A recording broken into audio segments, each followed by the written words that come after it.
I'm not consenting to it. I'm just making that very clear. But I make the submission that it probably is, in all of the circumstances, the better course. That the direction that Mr. Lloyd seeks be made, but I'm making it quite clear that it's not consented to. You leave me completely puzzled. Okay. Ms. Bateman. Your Honour, if it assists, as I understand it, the position now is that whilst Mr. Fotis doesn't consent to the vacation of the direction not to publish that I proposed, Ms. Bateman accepts that, I think to use her words, that that's the better course. And otherwise proceed today. And otherwise proceed today. That's right. And are you indicating then that you anticipate you'll get instructions from your client at a later time? And otherwise proceed today. That's right. And are you indicating then that you anticipate you'll get instructions from your client at a later time to... Shortly, within the next 7 days or so. All right. Well, let's work with precision. In the event that you do receive instructions from your client to provide the Commission with submissions to redact certain parts of the written submissions, that be provided to the Commission within 7 days of today's date.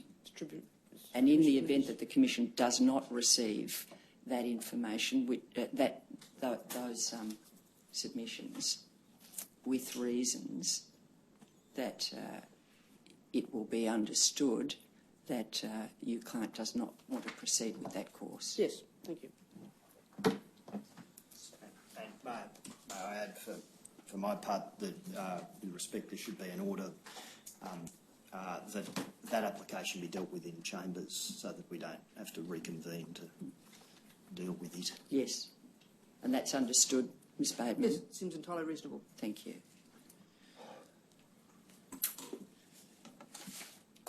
In terms of the oral submissions, Your Honour and Commissioner, aside from one thing which I'll come to in a moment, I don't wish to say anything in addition to what is in my written submissions. The written submissions that I prepared detailed and contain references to the transcript and evidence, and it would not be a productive use of time to simply rehearse what's in that material.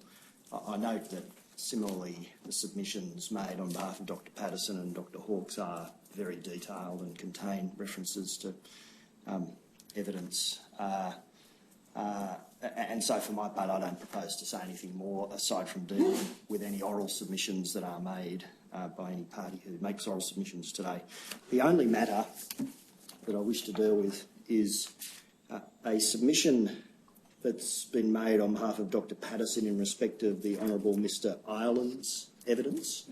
You Honour will recall that there was an issue with respect to Mr. Ireland's evidence, and ultimately Your Honour ruled that he was not competent to give evidence. In the course of exchange about Mr. Ireland, I handed up and made available to the interested parties a report from Dr. Alexander Beveridge, but I did not tender that report. In light of the submissions made on behalf of Dr. Patterson, I now wish to tender that report, but I seek a direction not to publish in respect of it. I hand up the direction and 2 copies of the report. Anyone want to say anything about that application?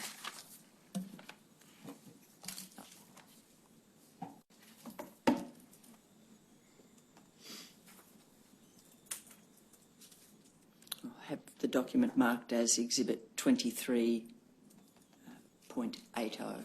Your Honour pleases, those are my submissions. And otherwise make that direction not to publish.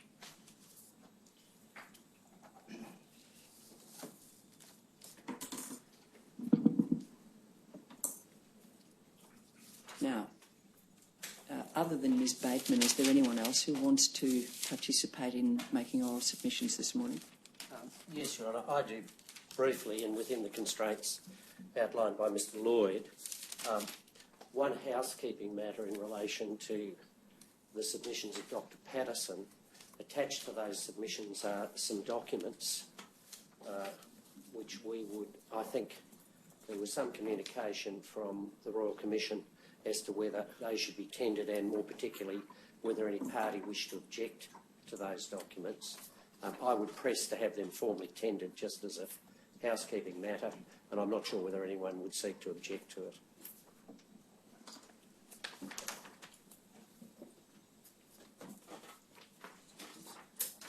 For my part, subject to any objections, I am content to tender the documents that have been annexed to Dr Patterson and Dr Hawke's submissions. I have 2 copies.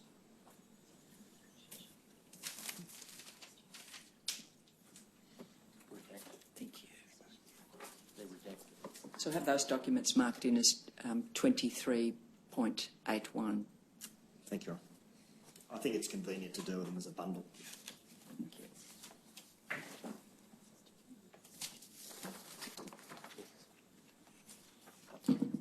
Do you want to continue, Mr Harrowell? Was there anything else you want to say? Yes, if that's convenient, Your Honour. I think also there's been redactions made, and my assistant just reminds me, and I think this has been done, redactions made by the Royal Commission. That there have also been redactions to the references in the submissions that refer to those documents. I'm not sure whether that's the case. That's right. Thank you, Your Honour. Yes. Those redactions will be removed when the submissions are published. Will be removed. Yes. Yes.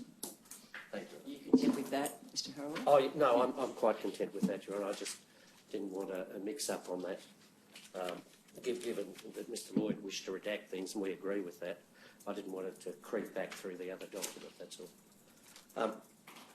Your Honour, I will seek to just deal with a couple of issues, and certainly, Your Honour will probably have seen our submissions, which are lengthy and cross-reference and so on. Several issues have been raised in submissions in reply to our submissions, including by my learned friend Mr Lloyd, and I would seek to deal with those briefly this morning, Your Honour. Firstly, I'd say this, that the submissions are comprehensive. The key role of the Royal Commission, of course, in determining Knox's response to child sexual abuse is what did Knox, and for the purpose of my submissions, Your Honour, Dr Patterson, know, and having regard to what he knew, how did he respond, and was, in the opinion of the Commissioners, that response appropriate. There are a number of matters in our submissions where we've conceded, for instance, record keeping and the like, that the findings which Mr Lloyd seeks are justified. There's no issue with that. There's been considerable evidence. I mean, one of the great challenges, which is in the work that the Commissioners are doing and this Royal Commission is doing, is that in investigating these type of matters, it highlights an important issue which needs to be addressed not only by the Commission but by society generally, and that is that the people who have suffered abuse are generally reluctant, and I make no criticism of that, but for the purpose of being informed about abuse, there still needs, there's been a lot of work done, there still needs to be a lot of work to be done to make sure that those who've been abused have a mechanism where they can feel comfortable to report the abuse, and also the work, and considerable work has been done in relation to grooming, so that those responsible for the care of children have the telltale signs, if I could call it that. In other words, accepting that someone who has been abused may not wish to come forward to spot the signs and to put them on further inquiry. And of course, as the Commissioners will know, a great deal of work has been done, particularly in the last 10 years. The Royal Commission has also initiated work on that topic. But in terms of considering Dr Patterson's position, in the 1980s, and in one case before this Royal Commission, the 1970s, much of the learning which is available today, and it's still evolving, was not available. So the key issue is on what Dr Patterson knew. And much of my learned friend's findings that he propounds against Dr Patterson are based on his submissions as to what Dr Patterson knew. And to be specific, it's what did Dr Patterson know about Mr James, Mr Stewart, Mr Vance, Mr Treloar and Mr Nisbet, and I'll call it the balaclava incident. In the case of Mr James, having seen all the submissions, there is no evidence that Dr Patterson knew that Mr James had abused a student. He did know that Mr James, the evidence shows he had concerns about Mr James getting, I think he said, too close in a counselling sense to students, and he did know or had the opinion that Mr James's performance as a teacher was inadequate. Mr James resigned. Mr Lloyd raises an issue concerning the reference that was given, but just pausing at that point. In relation to Mr James, the totality of the evidence is that he resigned, and of course by resigning was no longer putting any boy at Knox at risk. In the case of Mr Stewart, the evidence before the Commission is that the parents of a boy approached Dr Patterson with concerns concerning whether Mr Stewart was gay.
And there were clear details of that incident. Mr Vance is one issue where, for the first time, and indeed we say the only time, a clear incident of child sexual abuse was reported to Dr Patterson. And that, we say, is the one incident in his 30-year career, nearly 30-year career at Knox. Dr Patterson did deal with that, the evidence of the student involved, and of course Mr Vance was later convicted of that offence, and it was an act of indecency. Dr Patterson dealt with the matter, and this is a matter where he did have knowledge, and as Commissioners you will assess his response to that knowledge. His response was to have Vance removed from the school. There is an issue concerning a reference given to Mr Vance and whether he should have put future employers on notice of an issue with Mr Vance, either by not giving a reference and remaining mute, or by perhaps qualifying the reference and explaining why Mr Vance was removed from the school. There is also an issue in relation to Mr Vance raised as to whether that incident should have been reported to the police by Dr Patterson. Clearly it was not. There is no issue on that. But that is one clear issue where we accept that Dr Patterson had knowledge, and where how he dealt with that knowledge is a matter which you, the Commissioners, need to determine. Mr Treloar is a key issue. Mr Treloar's incident involves assessing the evidence of Mr Treloar and Dr Patterson, and issues have been raised concerning that by my learned friend in his most recent submissions. And in his submissions, my learned friend recognises there is a conflict in the evidence, a clear conflict between Mr Pearson's evidence and in particular Mr Treloar's evidence. My learned friend quite properly says that you as commissioners could conclude that Mr Treloar had no motive to ultimately lie to this commission about what he told Dr Patterson. And in other words, what knowledge was imparted to Dr Patterson. The issue we take with my learned friend's submissions is that he seeks to resolve that conflict in the evidence by referring to the evidence of Mr Probert and the evidence of ASG. Sorry, apologies, Your Honour, ASE, both of whom have given statements to the Royal Commission. The evidence, and essentially the way my learned friend puts his argument, and I'm sure he'll correct me if I've got it wrong, is that ASE provides evidence that he spoke to Mr Probert about an assault by Mr Treloar and the showing of a video. At the heart of Mr Pearson's evidence on that topic, Mr Pearson says a boy arrived distressed and upset. And Commissioners, you'll recall Mr Pearson giving evidence that he also was personally upset by that event, and he found it, notwithstanding his police experience, one of the most distressing things. And indeed, I would accept that if someone came and reported an incident as described by Mr Pearson, one would have to be, if you had any compassion at all, upset. But at the heart of Mr Lloyd's efforts to corroborate Mr Pearson's version of the events is the reliance on Mr Probert's evidence and the student's evidence. Now, the student does give evidence to this Royal Commission. The student gives evidence of the conduct of Mr Treloar, not at the time of showing a video, but sometime later. And that needs to be carefully considered, and I would urge you, Commissioners, to look carefully at the evidence of the student. The student, in fact, gives evidence, and there's no reason the student should not be accepted. The student gives evidence of the fact that it was sometime later when the student, I think Mr Probert had moved into the student's boarding house, but the student shared with Mr Probert that he had been assaulted by Mr Treloar, and Mr Probert gives evidence, and indeed the student does, that Mr Probert told him to report it. There is no evidence it was reported. More particularly on some of the fundamental issues of Mr Pearson's evidence, the student does not refer to speaking to Mr Pearson at all. Also significantly, and I would ask that this not be taken as any criticism of the student at all, the student in his evidence does not say he was distressed at being shown a video.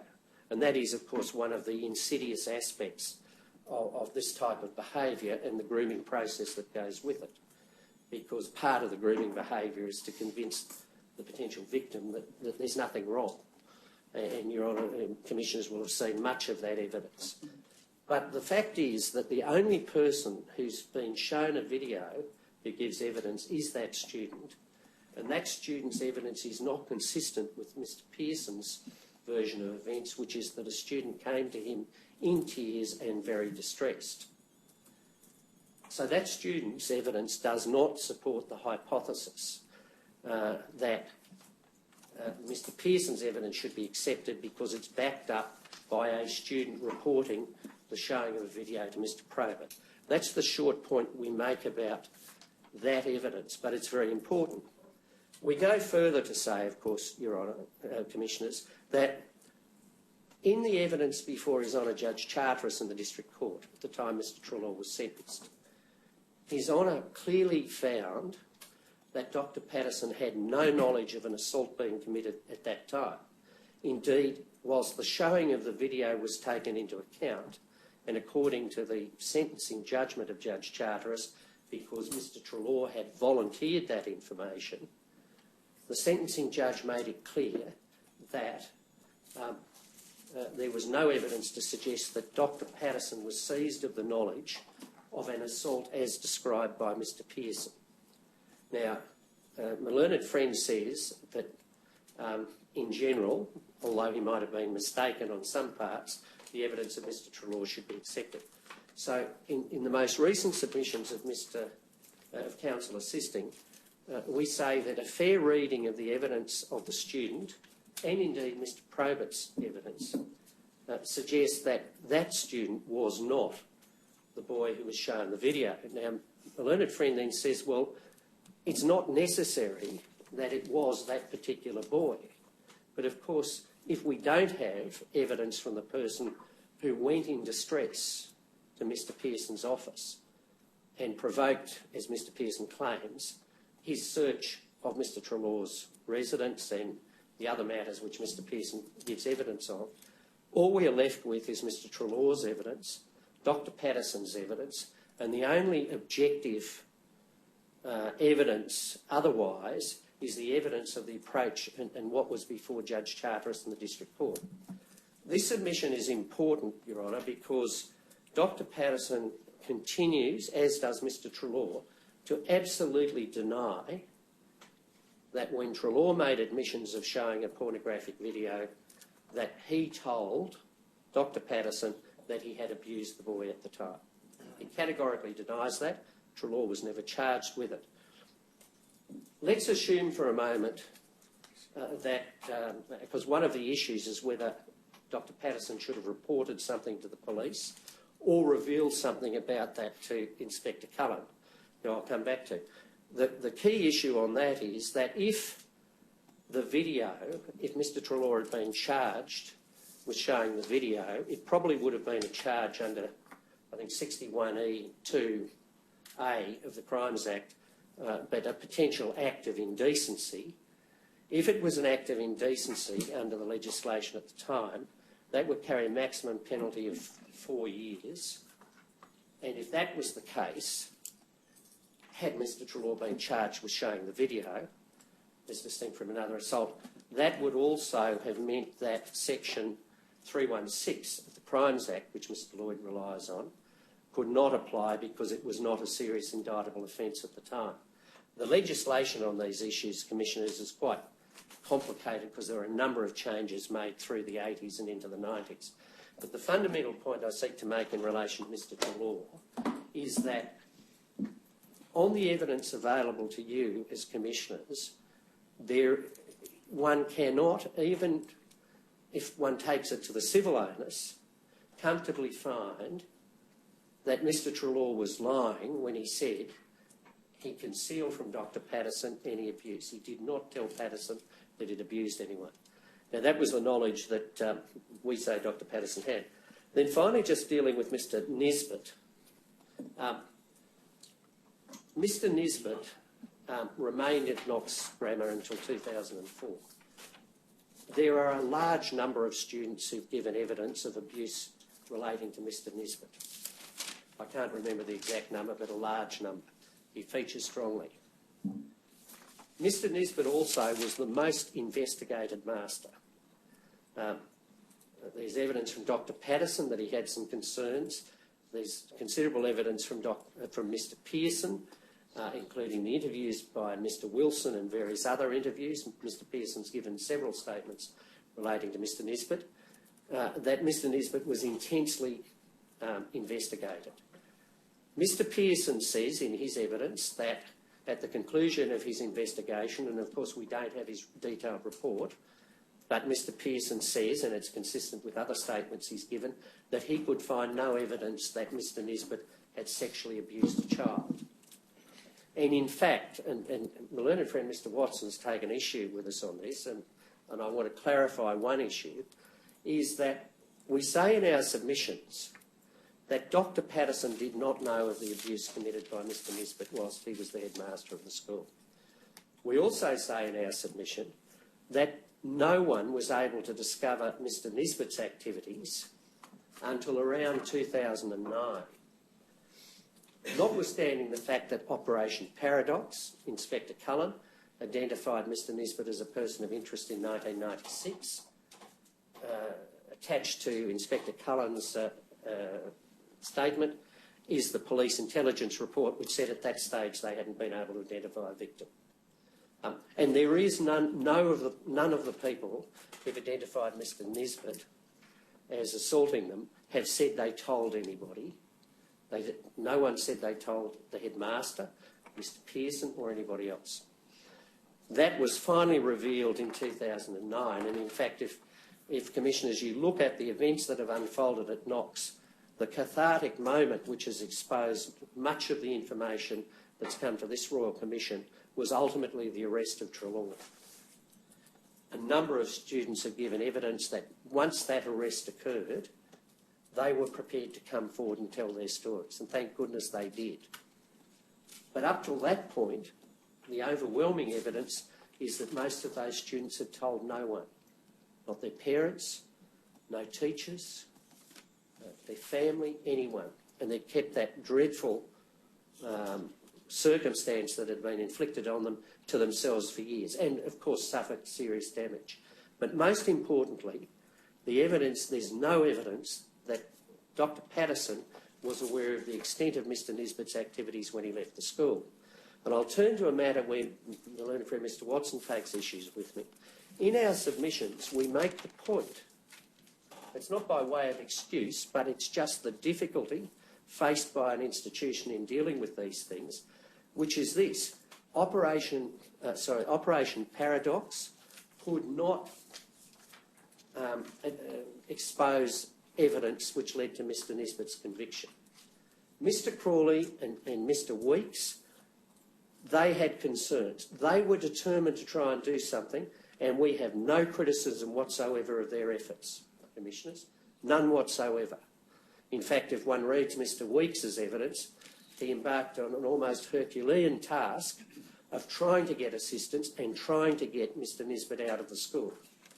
The fact that they didn't, in our submissions where they failed to do so, should not be taken as any criticism of them, of the New South Wales Police, or even the Ombudsman. We're simply saying, if one's examining Dr Patterson's position in the 1980s, should he have found this material? Everyone wishes, including Dr Patterson, that he did. He had Mr Pearson investigating it. Mr Pearson went back to Dr Patterson and said, I can't find the evidence. Dr Patterson's response to that investigation was still, in spite of the lack of evidence, to remove Mr Nisbet from a boarding house situation. I won't deal with the Keong House issue, but we say he was removed from a boarding house situation. But he remained at the school, and there's ample evidence, particularly from Mr Weeks, but also Mr Crawley, of their attempts to further investigate it and gain assistance to remove Mr Nisbet from the school. So all I'm saying, and there is no criticism whatsoever of those two subsequent headmasters, all I'm saying is that in relation to Mr Nisbet, his behaviour was gross and over a large number of students, but there's no evidence that Dr Patterson knew at the time. The balaclava incident is one which the evidence on that is by no means clear. What we do know from the evidence that's been presented is that ARN was assaulted by someone in his dormitory on the date which was finally identified when the daybook from McNeill House was exposed. To this day, we still don't know who that person was. There is no dispute that the incident, or the person who perpetrated the incident in McNeill House, there's no dispute that incident was not reported to the police by Dr Patterson. That's not contested. In fact, there's no contest of the fact that no one reported that incident to the police. And as Commissioners, you may come to a conclusion on that. Dr Patterson, as the top of the chain of command, will have to deal with the issue because he cannot pass responsibility to anyone for the police not being called. On the other hand, if I can say this in relation to Dr Hawke's evidence, which is uncontradicted, is that he found out for the first time the incident hadn't been reported to the police when he came to this Royal Commission. Now, Dr Hawkes was closely cross-examined by my learned friend Mr Lloyd as to whether he saw the police there or didn't see the police there, and Dr Hawkes said he never saw the police there. Let's assume for a moment, and I press the fact that Dr Hawkes' evidence is the contrary, that he didn't know the police had not been called, but let's assume to the contrary that for some reason Dr Hawkes had that knowledge. The evidence is clear. Dr Hawkes reported the matter, and not contested, almost immediately to Dr Patterson. The evidence is also clear that at some point, and it's difficult to ascertain, but pretty early in the piece, Mr Pearson commenced an investigation. How do we know that? Because the McNeill House Daybook says on the morning after the incident, Dr Hawkes took a number of boys for a run, and the Daybook discloses other boys were being interviewed by Mr Pearson. Now, one can say that every person who might have been aware of the incident had a personal obligation, a several personal obligation to report the matter to the police. At that stage, Dr Hawkes was a relatively junior master at Knox. There was a system to report things. That system was to report it either to Mr Pearson or to Dr Patterson, was reported to Dr Patterson. Mr Pearson was involved in the interview process, at least according to McNeill House Daybook. So it's our submission that there should not be a finding against Dr Hawkes for failing to report it to the police, even if you were minded to find that Dr Hawkes, for some reason, positively knew the police had not been called. And bear in mind the cross-examination of Dr Hawkes to establish that fact was not that he knew they hadn't been called. My learned friend seeks to establish that on the basis that Dr Hawkes did not see the police there.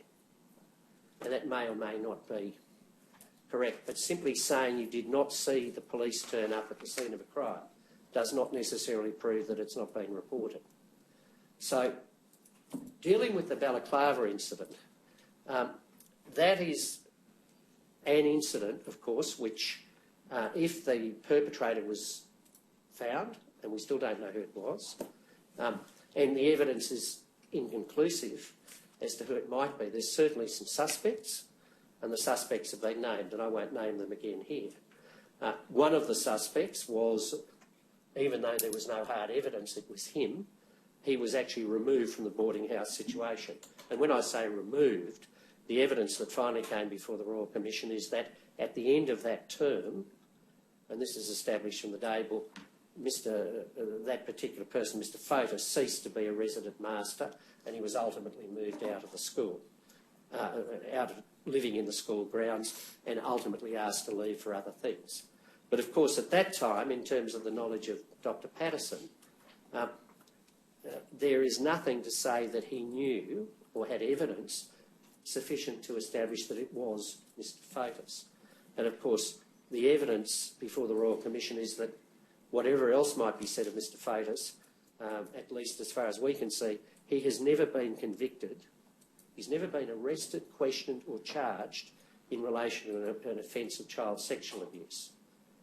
Now, that being the case, all Dr Patterson had to operate on in terms of Mr Fotis leaving the boarding house was a sense of risk. Now, the next issue I'd like to address briefly is the issue of Inspector Cullen, which is again put against us by my learned friend Mr Lloyd in his most recent submissions. Inspector Cullen gives evidence that she came to Knox as part of Operation Paradox in response to an anonymous tip-off.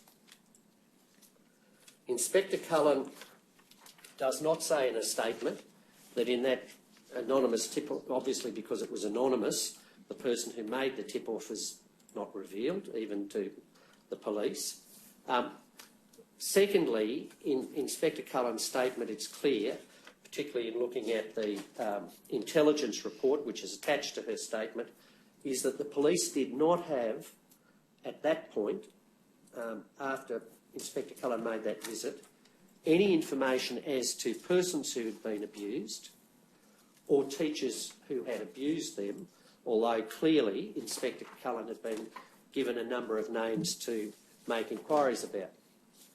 In relation to the names of those she made inquiries about, two of those persons, one of them a teacher who I won't name again today, but against whom there's no allegation made in this Royal Commission at all, so for his sake I won't name him in this circumstance, but one of those persons may have been a person of interest, but there was nothing there.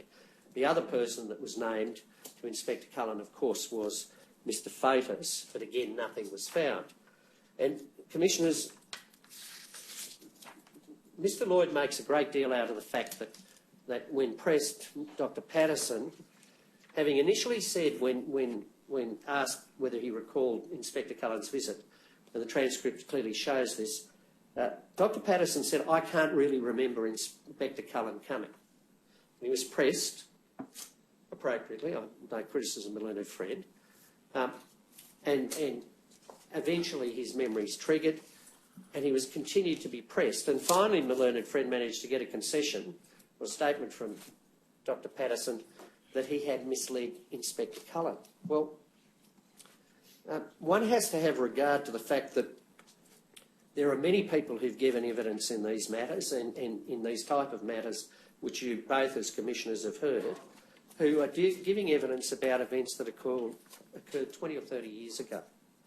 Dr Patterson, and I'm not suggesting he's incompetent to give evidence, lest someone say that, Dr Patterson endeavoured, as both Commissioners will have observed, to give evidence. Commissioners have heard evidence from a large number of people in their various case studies. One could not describe Dr Patterson as a reluctant or obstructive witness. He endeavoured to answer the questions about matters that occurred nearly 3 decades ago. He was pressed to agree with a proposition from a learned friend that he may have misled Inspector Cullen. But, Commissioners, that's got to be looked at objectively in the light of the statement given by Inspector Cullen. Inspector Cullen's task when she went to Knox, Inspector Cullen had been given half a dozen names of teachers who may have committed child sexual abuse, and her task, according to her notes and her statement, was to find out whether they were employed at Knox. That was her task. It wasn't to interview the headmaster or anyone else. Inspector Cullen went, told, as she says in her statement, Dr Patterson she was there in relation to a tip-off. She's a bit equivocal in her statement as to whether she gave Dr Patterson the names of the teachers whose files she was seeking to inspect.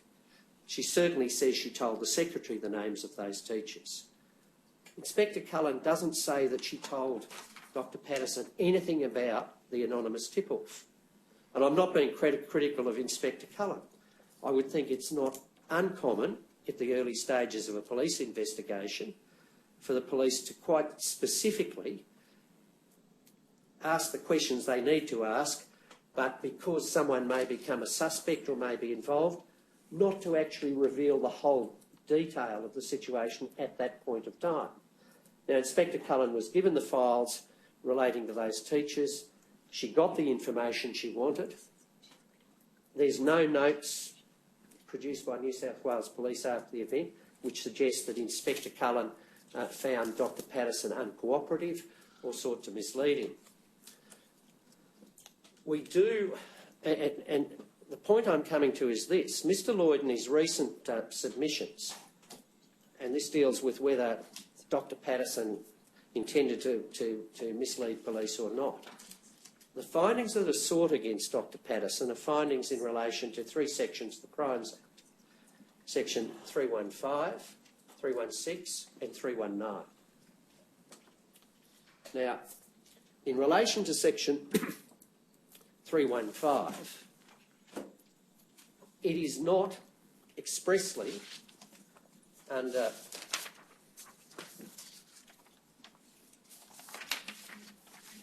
subsection 2 of section 315 of the Crimes Act as existed at the time, a person has not committed an offence simply by refusing or fail to divulge information. So we simply say that having regard to the section, that finding can't be available in this Royal Commission. If Dr Patterson did not tell or volunteer information, that is not a breach of section 315.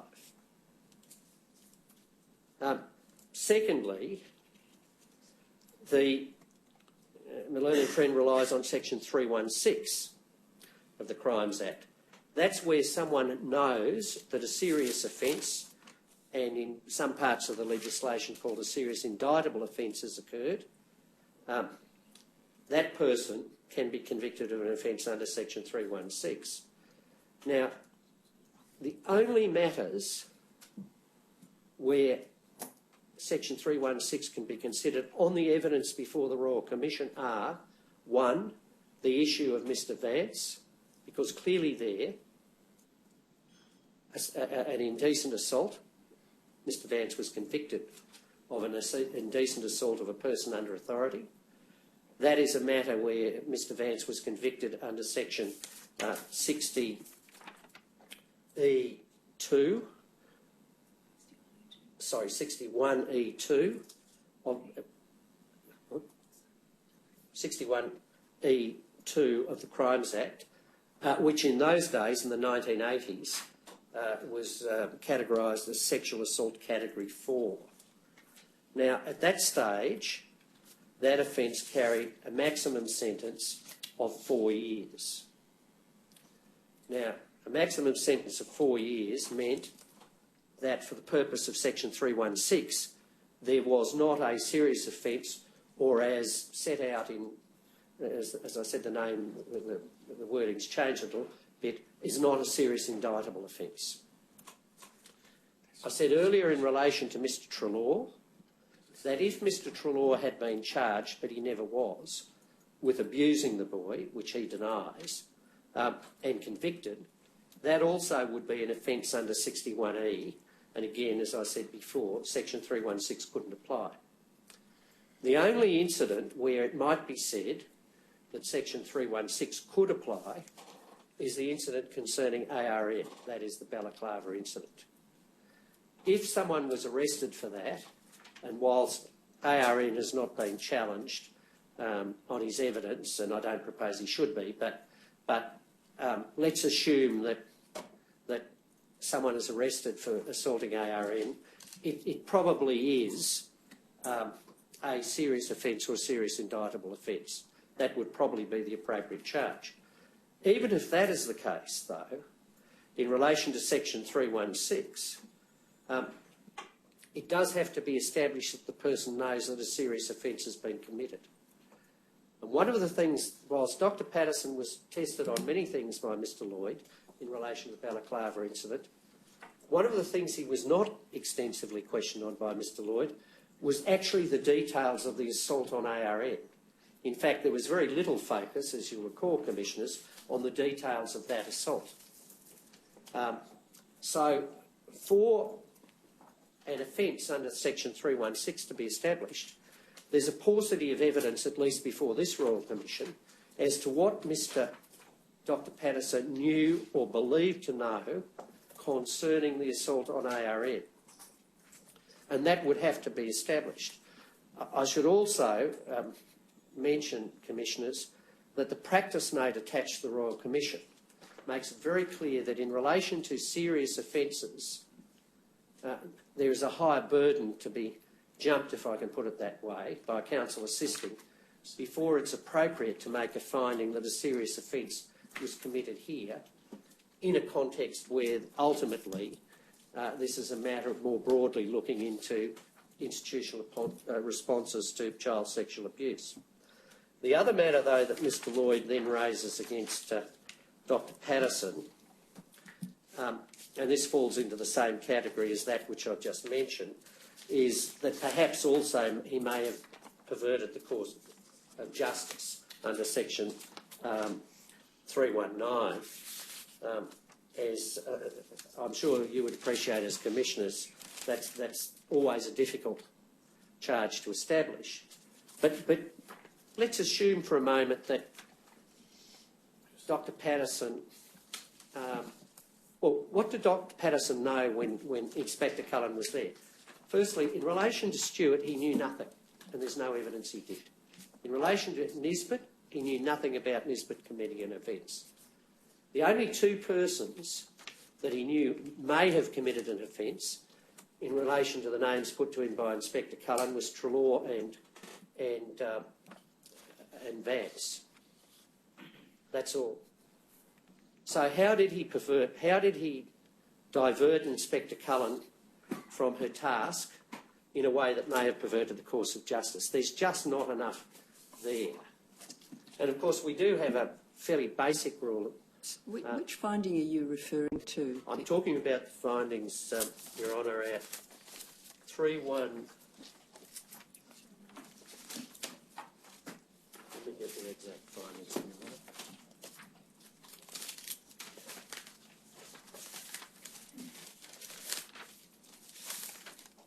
I'm addressing the findings at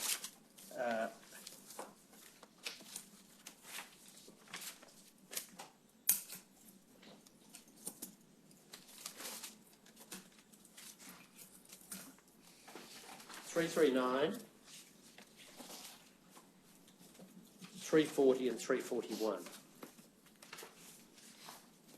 And in particular I'm addressing my learned friend's Mr Lloyd's submission that those findings are available if one accepts that Dr Patterson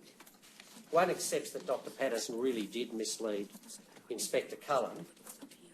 Mr Lloyd says those findings are available. We say they're not.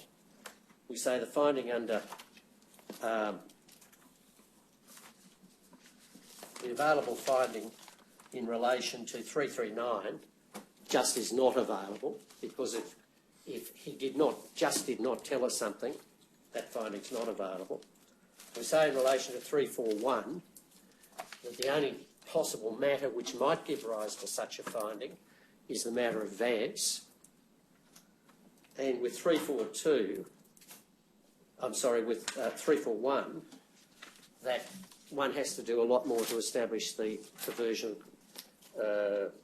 the course of justice.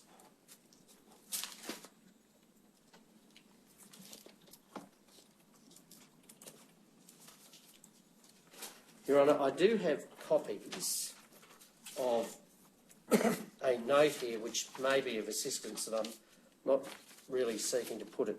I've already gone through this material, but it does have an extract of the relevant sections, and more particularly though, it does have a copy attached of Section 61A of the Crimes Act that existed at the time. I'm sure my friends on the right can pull all this out, but I'm happy to hand that up if it assists. Mr Lloyd.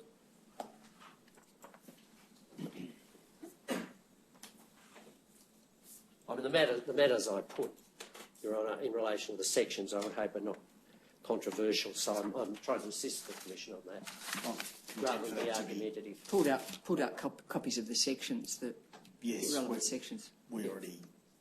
I think they've already done that. Extracted in the submissions. If it's convenient, I can hand it up. Otherwise, I can. I think the only section I think is Section 61E, which is the relevant one for them making a determination as to whether there was a serious offence. There's a copy of that attached to the back there as well.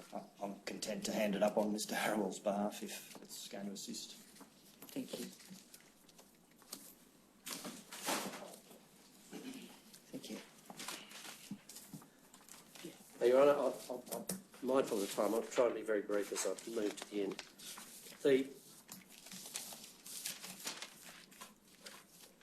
learned friend Mr Watson has raised a number of submissions concerning what we have put in relation to Mr Pearson. At the heart of what we put in relation to Mr Pearson, and we've gone through a number of pieces of evidence in our submission, is that we're not saying Mr Pearson knew anything and didn't do anything about it. That's the most fundamental thing. What we say is that Mr Pearson did not know. Now, he did not know, even though he was a trained policeman and investigated, And we're not actually making any criticism of Mr Pearson in that respect, because a whole lot of people investigated Mr Nisbet, and it was ultimately the fact that a victim of Mr Nisbet's abuse came forward that finally enabled Mr Nisbet's crimes to be properly exposed. But Mr Pearson does, in his statements, I mean, Dr Patterson's criticised heavily because his evidence is inconsistent. He's an 80-plus-year-old man trying to remember things 3 decades ago and trying to remember things, a lot of which is against his interests. He accepts, and we accept in the submissions, we didn't do proper training. When I say we, under Dr Patterson, it wasn't done. Was Knox up to speed in those days on these issues? No, you as commissioners could find that it was not. In contrast to the position of Knox today, where the evidence is overwhelming, Knox has really got on top of these issues, as best any institution can do. Because at the end of the day, whilst much focus in these inquiries is on the institutions don't commit the sexual abuse of children. It's people who come into their midst, unknown to the institutions, who commit the abuse. Now, the responsibility of the institutions is to put in place practices which stop people coming in, proper checks of antecedents, and of course 2 of the abusers here were old Knox boys. Now, it's not unreasonable, one would think, to assume that an old Knox boy wouldn't do this. They did, and Treloar and Nisbet were convicted of it, unfortunately.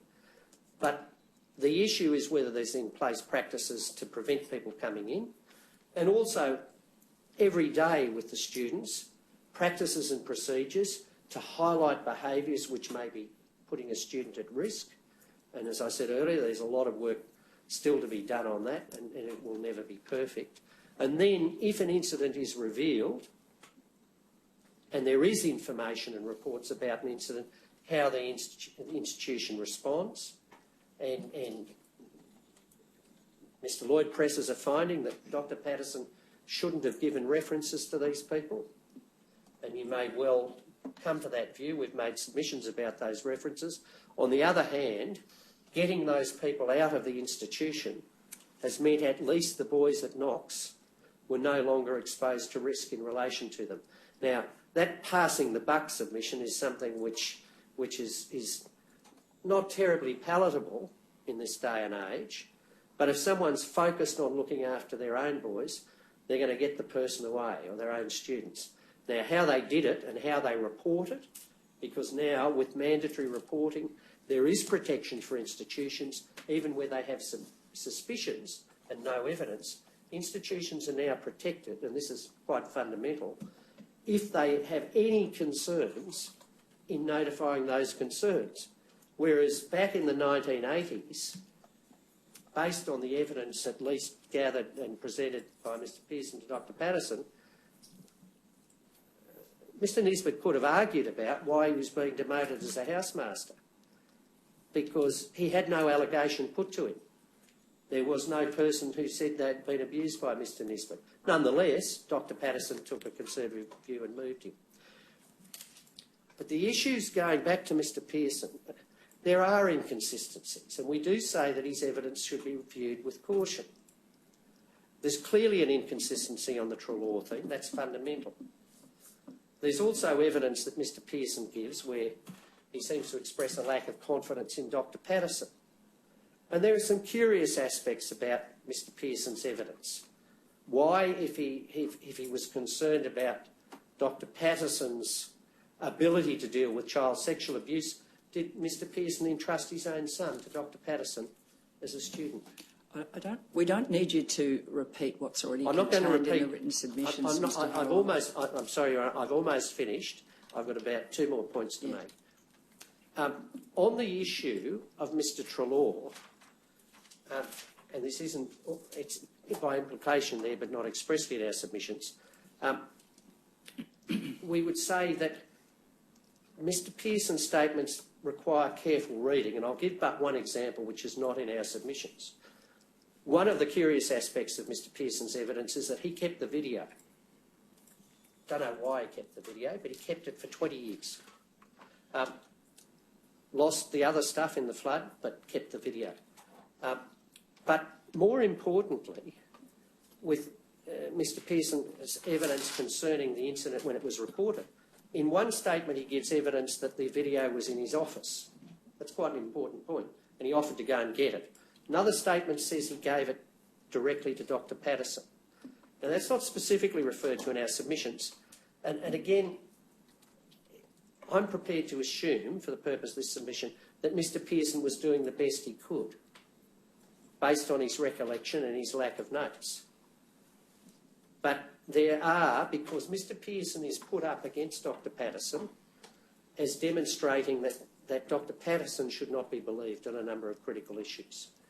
And we simply say there needs to be some balance, and Mr Pearson needs to be carefully considered. Now, the final comment I make is in relation to Ms Perry. I'll simply say this, Your Honour, and it is repeating what's in my submissions. This is not the appropriate... Whether the events described by Ms Perry occurred or not, this, in my respectful submission, is not the appropriate forum to determine that. Firstly, because of the practice note, because it would be a serious matter, serious criminal matter particularly, if there was a finding. Secondly, and more importantly, it's clear from the evidence that there is no wish on the part of Ms Perry to take that matter further.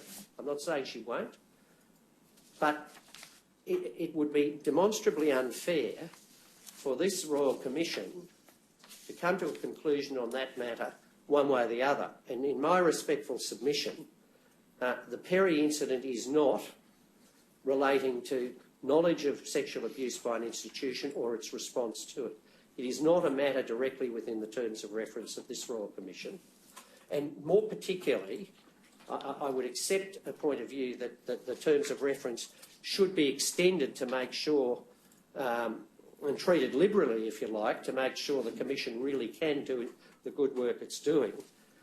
But one has to be very careful that inquiries such as this do not become a place where someone can make an allegation of criminality, which is then, and that person against whom it is made in a public environment never has an opportunity to have that tested and determined. And we simply say, this is not the place to do it. We don't say that you have to make an adverse finding as to Ms Perry's credit. We simply say, this is an issue, a fundamental issue, where in the interest of fairness, the Commission should simply say it's not for the Commission to make a determination as to whether that event occurred or not. And this Commission can't effectively determine that, and it's a serious matter. They're my submissions. Thanks, Mr. Howell. I might take the mid-morning adjournment, mid-morning break. Thanks.